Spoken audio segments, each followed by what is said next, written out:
Real quick, did you morons forget that college baseball, the World Series championship, the finale, is a three game series. 3 game series. Excuse me. But yeah, 3 game series. One, two, three.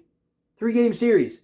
Tennessee lost the first game. A majority of you moron Georgia fans, Kentucky fans, Bama fans. It wasn't even any Texas A&M fans who were really the only people that had the right to talk trash. Run around saying Tennessee sucks, can't win no natties. It's a terrible program.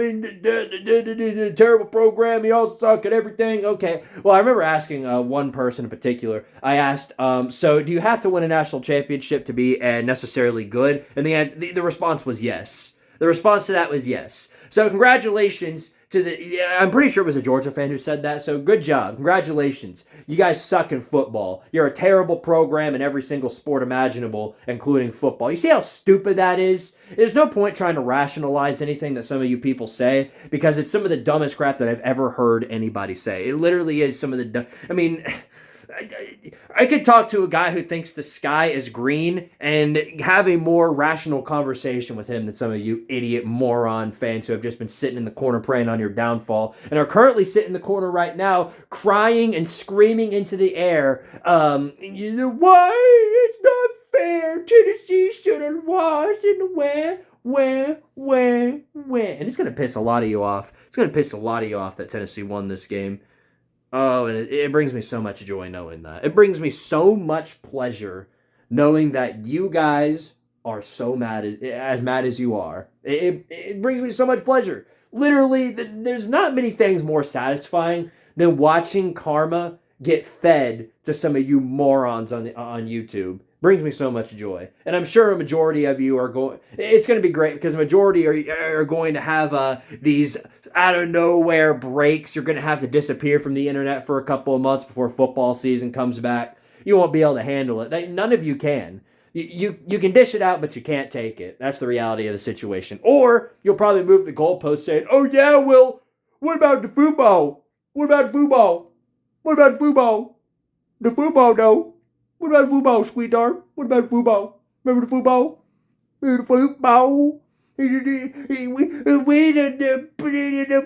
football, sweetheart. It brings me so much joy knowing that you're going to have to do all that. You're going to have to spin around a circle for me while you're at it. It's going to be great. It's going to be great. It's going to be so satisfying. Well, with of course, the newest news, Tennessee won, as you can probably tell. I'm sure you are.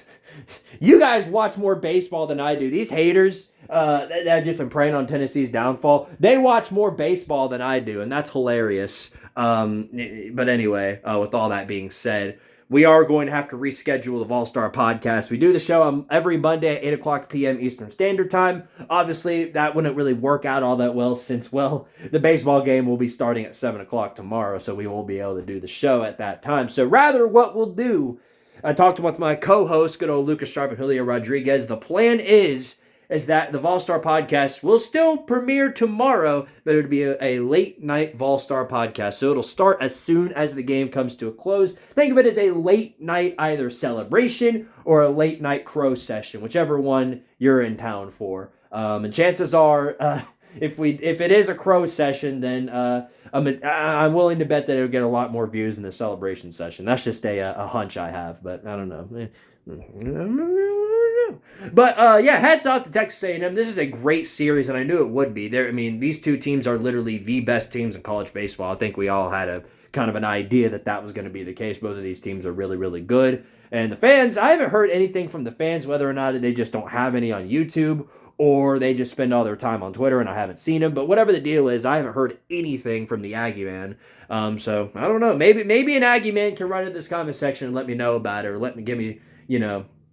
or give us crow about the game, or tell me what he thinks about tomorrow's game. I don't know. If there's any Aggie fans out there, love to hear what you think about the game or hear about the series. I'd really love to hear that. Because all of the trash talking I've heard has been from fan bases that have been long gone and have been sitting on the couch for well over a week now. And it brings me so much satisfaction to know that they're going to be sitting on that couch a little bit longer because Tennessee doesn't go down that fast. And you should know that because we have a thing called the clutch factor. I've mentioned it several times on the Vol-Star podcast, and I'll mention it here. The clutch factor is something very, very, very, very notorious with this Tennessee team, and you're going to find out about it tomorrow. I'll guarantee you that. All right, well, I'll see you guys tomorrow. College football iceberg is, I've almost finished with it, and I'm going to drop it for you guys hopefully tomorrow, but if not, then I'll drop it Tuesday. That's part 2 of the iceberg. Check out part 1 if you haven't already. Okay, without further ado, I'm going to wrap up this video. So see you guys tomorrow on the Late Night Vol-Star Podcast Celebration / Crow Session. And until I see you guys then, yeah, bye-bye.